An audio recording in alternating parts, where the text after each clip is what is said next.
السلام عليكم. معكم يوسف. راني هنايا في كندا بلي بريزونسيمون. اليوم جيت من كيباك. دونك علاش جيت؟ باسكو سي داروا كيما موالفين يديروا فطور هكذا لا كوميونيتي كو سو سوا لي زالجيريان ولا شفنا ميم ناس واحد اخرين جاو كي سون با الجيريان مي جاو بارطاجاو هذا المومون معنا. دونك يعطيهم الصحه هاد السي اللي داروا هذا الشيء. وانا واش حبيت نقول اليوم درنا امتي طولك حكينا على البينيفولا. انا بالنسبه لي صافي دي زاني وانا فيه ما نقدرش نيماجيني حياتي بلا بينيفولا باسكو تكون ديزيكيليبري. ما نقدرش انا نخدم 35 ساعه في السمانه ومن بعد نقعد ما ندير والو. دونك لازم ندير حاجه الكوميونيتي ديالي، وكوميونيتي كل واحد كيفاش يديفينيها، وهذيك حاجه كي نديرها انا راني نستفاد، راني ديفلوبي دوطر كومبيتونس ولي كومبيتونس ديالي راني ديما نخدمهم، والكوميونيتي تستفاد من عندي وراهي تولي بلو بيرفورمانت. يعطيكم الصحه وبارك الله فيكم.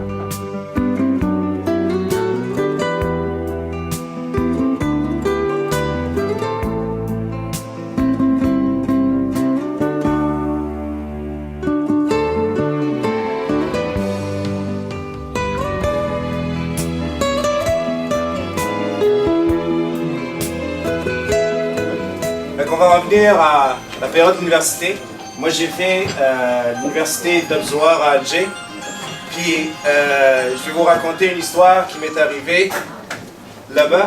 C'est que revenant en 2006, j'étais encore en deuxième année à l'université. Puis c'était une année un peu plus ou moins spéciale. Il y avait une grève à l'université, ce qui a fait que j'ai fini par échouer. Et c'était pas juste le fait d'échouer qui m'a fait trop mal, mais c'était une expression que mon prof d'algorithmique à l'époque il me disait. Elle m'a dit lettre par lettre, mot par mot, je te vois nullement en informatique. Tu seras jamais ingénieur en informatique. Fait que cette phrase m'a vraiment cassé ce jour-là. Puis après s'être relevé, je me suis dit ok, être ingénieur informaticien c'est bien, mais pour répondre à cette prof d'une manière indirecte, il faut que je fasse quelque chose en parallèle. Il faut que je sorte avec un diplôme puis quelque chose en main lorsque je vais quitter l'université de Babzoua. Donc je commençais à travailler. Fait que je commençais à être le junior IT guy. Fait que je commençais à ma première job en IT, c'était de donner des cours en informatique. Puis je commençais à évoluer petit à petit par le développement, par l'analyse, jusqu'où je suis rendu aujourd'hui un spécialiste en TI. Je suis analyste fonctionnel dans les PGI. Fait que travailler en ça, c'était bien. Avoir un diplôme, c'était aussi bien. Je disais, ok, il faut que je fasse quelque chose qui sort de l'ordinaire, qui n'a pas de relation avec mes études, avec mon domaine. Fait que quelque chose qui est totalement différent. Et puis c'est là où, lorsque j'ai refait mon année, c'était c'est que ce qu'on dit en français, le malheur de certains fait le bonheur des autres, ou quelque chose comme ça. C'est que j'ai rencontré des gens avec qui j'ai confondé un club à l'université de Babzoua qui aide à partager entre les étudiants et les enseignants, toute partie prenante de l'université. Ce club existe jusqu'à aujourd'hui, il fait encore des merveilles et merveilles à l'université de Babzoua. Fait que, c'est quoi cette chose que je voulais chercher? C'était une chose qui pouvait me donner, dans le fond, tout ça. Donner une image internationale, me donner quelque chose, des histoires à raconter dans le futur, me donner des outils à faire de la gestion dans toute ma vie, que ce soit professionnel, personnel ou social, me donner du respect, me donner de la valeur, me donner du plaisir aussi, me donner de multi-skills, d'autres bagages. Fait que vous avez bien compris de quoi on parle là, c'est bien le bénévolat. Parce que on n'enseigne jamais ça à l'université. Je ne sais pas si vous avez fait tous comme moi à l'université algérienne, mais à l'université algérienne, on n'a jamais un module ou une année ou je sais pas, ou un semestre où on oblige d'aller faire du bénévolat comme ici, comme on fait à l'université québécoise. Fait que, bien entendu, le bénévolat, il y a pas mal de définitions formelles. Donc, ça parle des activités qui sont non-profit, qui fait partie gagnante entre la personne qui fait du bénévolat et la communauté qui s'en servit, etc. Fait qu'on peut trouver pas mal de définitions formelles. Moi, ma définition personnelle au bénévolat, c'est bien ce qu'on appelle, je vais le dire en arabe, c'est zakat al-ni'am. C'est que chacun de nous a des dons. On est né par un don, ou on a acquis un don, ou on a quelque chose qui fait un peu qu'on est différent des autres.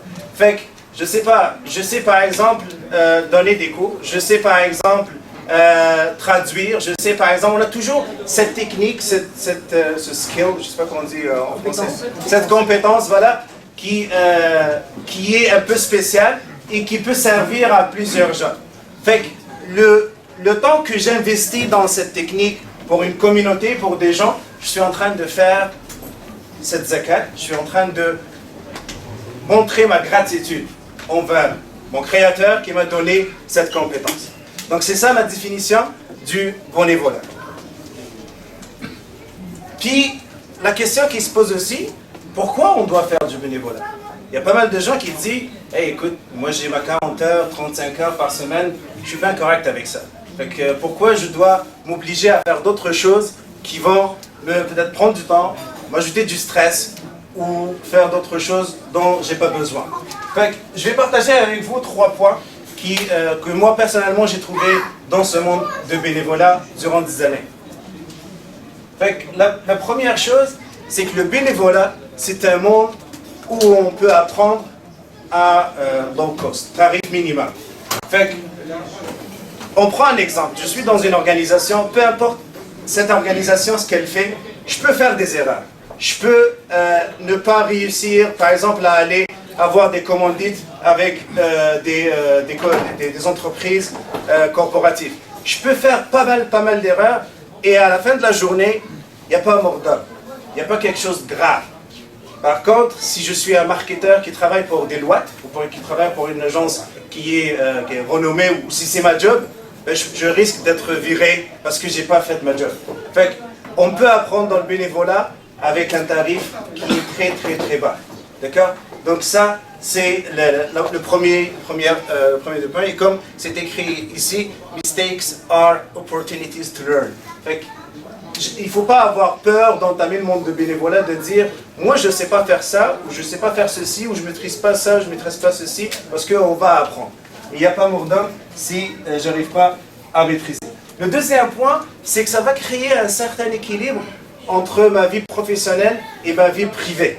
Fait qu'il y aura, on sait tous qu'on travaille 35-40 heures par semaine, ou bien on étudie, mais on a les soirées, on a les week-ends. Qu'est-ce qu'on fait de ça? Est-ce qu'on va passer toute la journée à regarder la télé? Est-ce qu'on va passer tout notre temps à jaser sur Facebook? Qu'est-ce que je vais faire de mon temps libre? On a tous du temps libre. Il n'y a pas personne qui dit que celui qui n'a pas de temps libre, c'est une personne qui ne sait pas gérer son temps. Fait que ce temps libre, il faut l'investir. Et puis, ça a été toujours, pour moi, ça a été toujours l'opportunité dans le bénévolat de me décharger de ce stress. Toutes ces charges négatives au travail, ou que ce soit lorsque j'étais étudiant, lorsque je faisais du bénévolat, j'ai eu beaucoup de fun et ça m'a permis d'avoir cet équilibre entre vie privée et vie professionnelle. Troisième point, on le sait tous. Moi, j'ai connu pas mal de personnes, j'ai décroché pas mal de contrats professionnels grâce au bénévolat. Fait qu'on vient ici, par exemple, rien que manger, on peut tisser des relations ou avoir de nouveaux contacts. Rien en mangeant. Donc imagine, je travaille avec Adel pendant 6 mois, 1 année, il pourra être une recommandation dans le futur pour moi. Je pourrais être une recommandation pour d'autres personnes. Fait que ça va renforcer. Si j'ai pas de réseau, ça va créer un réseau. Si j'ai déjà un réseau, ça va renforcer mon réseau. Très bien. On a dit pourquoi faire le bénévolat. Mais il reste aussi une question très importante. On a compris pourquoi on fait du bénévolat, mais la question, comment faire du bénévolat? Parce qu'il y a beaucoup de personnes qui aiment faire ça, mais on n'arrive pas à trouver. Fait que je vais partager avec vous une technique qui s'appelle les 4 steps, les 4 étapes. Donc, la première des étapes, il faut qu'on comprenne notre rôle ou nos rôles dans cette vie. Ok? Fait qu'on on est tous, chacun de nous ici, je sais pas, il est...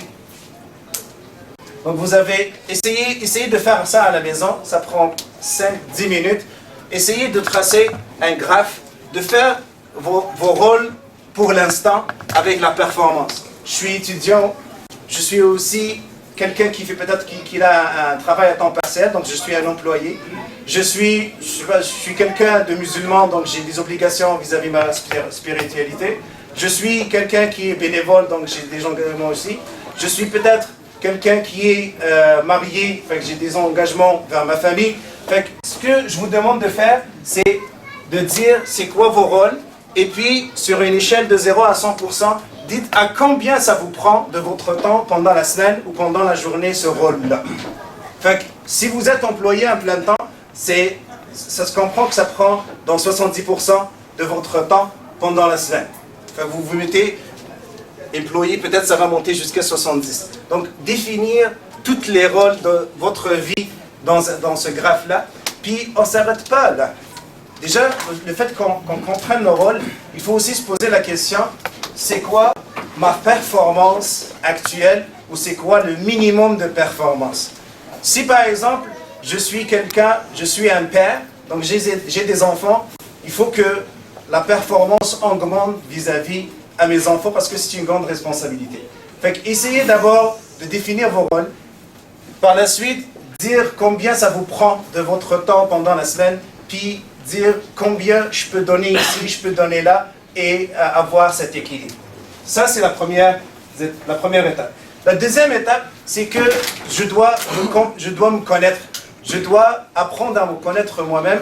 Le SWOT, c'est une technique, les analyses SWOT, c'est une technique qui est connue. Vous pouvez chercher ça sur Internet, puis essayer d'apprendre sur vous-même, de dire c'est quoi mes points forts, c'est quoi mes points faibles, c'est quoi les opportunités que je peux avoir, c'est quoi les menaces que je peux avoir. On ne va pas discuter ce soir c'est quoi le SWOT, mais vous pouvez aller sur Internet et voir comment ça marche pour les analyses SWOT. Une fois j'ai connu mes rôles, j'ai fait l'analyse de ce que j'ai comme points forts, points faibles, les opportunités et les menaces, je dois définir c'est quoi mes objectifs dans cette vie. Qu'est-ce que je veux dans cette vie? Et ceci, moi j'ai pris sur le plan social, sur le plan personnel, sur le plan professionnel. Je vous ai donné des exemples ici. Peut-être vous avez un autre axe, mais c'est les axes partagés par la majorité des personnes. Fait que vous pouvez dire, ok, sur le plan social, je veux arriver à ça, à ça, à ça, à ça. Sur le plan professionnel, je veux atteindre ça et ça et ça et ça. Et sur le plan personnel, je peux atteindre ça et ça et ça. Fait qu'une fois je fais ça, je fais l'avant-dernière étape, c'est que je commence à chercher c'est qui les organisations bénévoles dans mon entourage qui peuvent réaliser ou avec qui je peux réaliser tous mes objectifs. Et ça c'est quelque chose, c'est une étape très importante. Il n'y aura jamais quelqu'un qui va vous dire « Hey, tu veux faire du bénévolat? Viens dans mon organisation. » Peut-être ils vont faire ça par la promotion, mais il faut que tu fasses cette étape, il faut que tu fasses tu as franchi cette étape pour trouver les bonnes organisations pour faire du bénévolat. Et puis, chaque fin de semaine, chaque fin de mois, ou chaque fin de jour, j'ai mis donc d'une manière journalière, hebdomadaire ou mensuelle, faire des reviews. Essayez de revoir ce que vous faites, parce que, comme je vous ai dit, le bénévolat existe partout. La question qui se pose, est-ce que je suis en train de faire la bonne chose, ou je suis seulement en train d'ajouter des fardeaux sur mes dos? Il y a des gens que je connais, j'ai vu, et vous connaissez peut-être, qui font le bénévolat rien que pour le bénévolat, rien que pour dire que je suis avec telle ou telle organisation. Il y en a des gens qui font ça. Et puis, ça leur ajoute du stress, ça va négativement affecter leur vie sur toutes les échelles. Et puis, ce qu'on a dit, c'est un cycle. Donc, définir les rôles, faire le SWOT, définir les objectifs, revoir ça, puis peut-être lorsque je vais revoir, je vais redéfinir peut-être mes rôles. puis je vais redéfinir mon souhait. Peut-être je vais redéfinir mes objectifs. Essayez de faire ça d'une manière au moins mensuelle, maximum d'une manière trimestrielle ou semestrielle. De faire où on est. Et ça va m'aider à me développer personnellement. Et si je me développe personnellement, je vais développer par la suite ma famille et ma communauté. Très bien. Après avoir le quoi, le comment et le pourquoi, est-ce qu'il reste d'autres choses à voir sur ce sujet? C'est un sujet qui est très grand. On a pris juste une petite partie. C'est que il y a 3 conseils que j'aimerais partager avec vous. La première des choses, c'est que dans chaque organisation, dans chaque club universitaire, dans chaque ONG, il y aura toujours ce qu'on appelle le produit et le vendeur. Il ne faut jamais confondre entre quelqu'un qui représente cette organisation, cette association, et ce qu'elle propose comme service ou comme service. Donc, il ne faut jamais confondre entre ces deux-là. La règle qu'on connaît tous entre l'islam et les musulmans. Fait que, si vous connaissez quelqu'un qui représente mal peut-être une organisation, ça veut dire que l'organisation est mal. Fait que c'est d'où vient le titre de ce talk, c'est que take the best, tire the rest. J'aurais pas besoin de dire, ok, si par exemple moi je vais rejoindre telle ou telle organisation, je vais devenir comme cette personne. Non, je vais voir c'est quoi la vision et les objectifs de l'organisation. Il m'a dit, est-ce que ça s'aligne avec moi ou pas? Je prends le meilleur et je m'en fous du reste.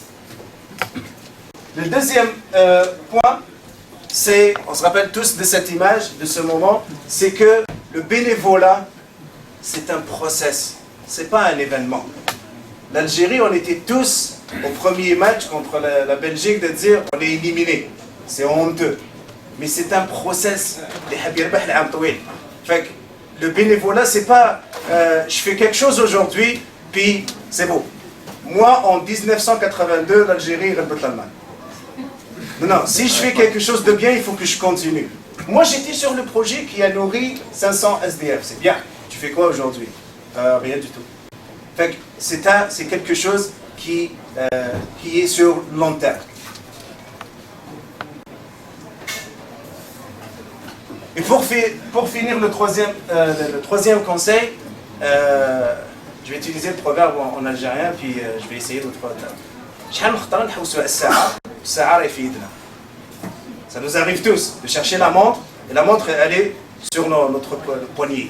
On cherche nos cellulaires et nos cellulaires sont dans nos poches. Fait qu'on est tous venus aujourd'hui manger ici. Et c'est qui a organisé ça? C'est CCA. Pourquoi chercher midi 14h pendant qu'on a un bon centre culturel algérien ici à Montréal qui offre pas mal de services et qui a besoin des bénévoles? Et on peut tous, si on prend un par un ici, vous pouvez contribuer à ce centre-là et amener quelque chose. Je ne sais pas, ne me dites pas qu'il n'y a pas personne qui sait inscrire des gens sur des listes Excel. On le sait tous faire. Il n'y a pas des gens qui ont une petite compétence qui peuvent partager avec d'autres personnes via des trainings. On a tous quelque chose. Je ne sais pas, les excursions que CCA organise de temps à autre, ça ne demande pas un diplôme, ça ne demande pas un bac, ça ne demande pas une maîtrise, ça demande une volonté. Fait que si vous êtes un peu perdu ou vous ne connaissez pas par où commencer, il y a le CCA qui a toujours besoin de vous. Et d'ailleurs, moi, j'aimerais bien vous demander ce petit truc d'applaudir très chaleureusement les gens qui ont organisé ce grand iftar ce soir, parce qu'ils le méritent.